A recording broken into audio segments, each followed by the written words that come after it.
Sanibonani wey'ngane zakwethu, ake nginibelele phinde futhi ngamukele kweli channel ehamba phambili Radio Inkezi. Lami igama nguMfezelo Ntuthu, ngakhuluma bathi ila sibona amagumede. Mawuthi mhlawumbe usemusha ngana kwethu, ngizophinde ngicela nje show ukuthi ya-subscribe, ungakhohlwa ukukhomenta nokulike nokushare, okuyikhona okukhulu kunakho konke. Wey'ngane zakwethu, ingwazi esiyibekile induku ebandla emculweni, kodwa-ke esifundisa enyuvesi yaphesheya kwezilwandle, uDr Sipho Sithole uthe idungunyane kumaskandi lwaqala ngesikhathi abaculi beba nabalandeli sengathi amaqembu ezebhola. uDr Sithole ufundise eHoward University e-USA.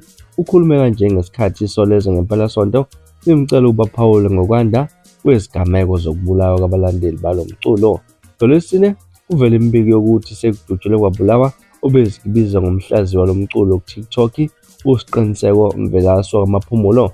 Usola ukuthi le nsizwa ibichema udede nomthandeni igcokamelisha amanqele futhi ihlale igxeka uKhuzani Mpungose, ihlaselwe ngabantu isakhuluma bukhoma nenye intokazi yakwaQwaba ku-TikTok. Maqede bayithela uthulini ngoyaba lezihlamvu ngezithuba zawo 11:49 ekuseni. Kunevidiyo esisabalele enkundleni zokuxhumana lapho kuvezwa khona uSiqiniseko edutshula kuze kuwe ifoni. Lezi ndaba zibe zaqinisekiswa ngabangani bakaSiqiniseko, umnumzane Thabang Khumalo nomnumzane Sikhova Mhlongo kwi-TikTok.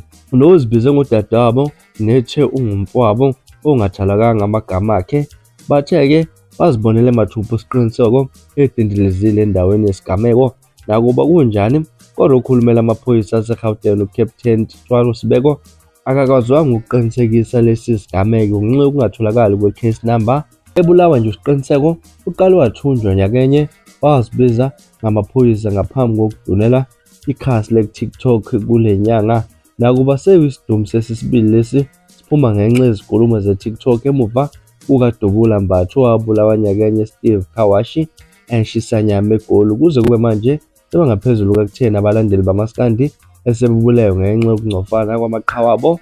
Ekungcofaneni kwaMgqumeni nomtshengiseni Mgcwensa lo mculo kwashona abantu abangaphezu kwayisithupha, kwaze kwaphoqa ukuba-ke wayengumphathi wokhozi FM uBhodloza Ndimande nomsunguli wama-SATMA Awards uDumisani Goba ukuba bamise izingoma zikaMgqumeni ezikaMtshengiseni ukhozini FM. Kanjalo futhi-ke nakuma-SATMA uMgqumeni nomtshengiseni bagcina bekhulumela umlotha ngo-2009 ongunyaka washona ngawo uMgqumeni ngokugula.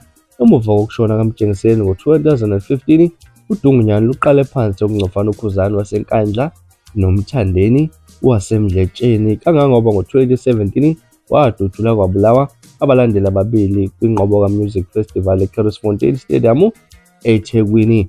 Ngo-2016 wabulawa amalungu eqembu abafana bakaMolo bangempela leBohang Dlamini, Mxolisi Hlabeni noLehlohonolo Mfukeni. Kulesi sigameko wasola ukungahoshelani kwabafana bakaMolo bangempela abaholwa nguXolani Mkhize neqembu likaZakwabo egida nabo uBig Muzi Luthuli. Abafana bakaMolo abaholwa nguGearbox Mtshali.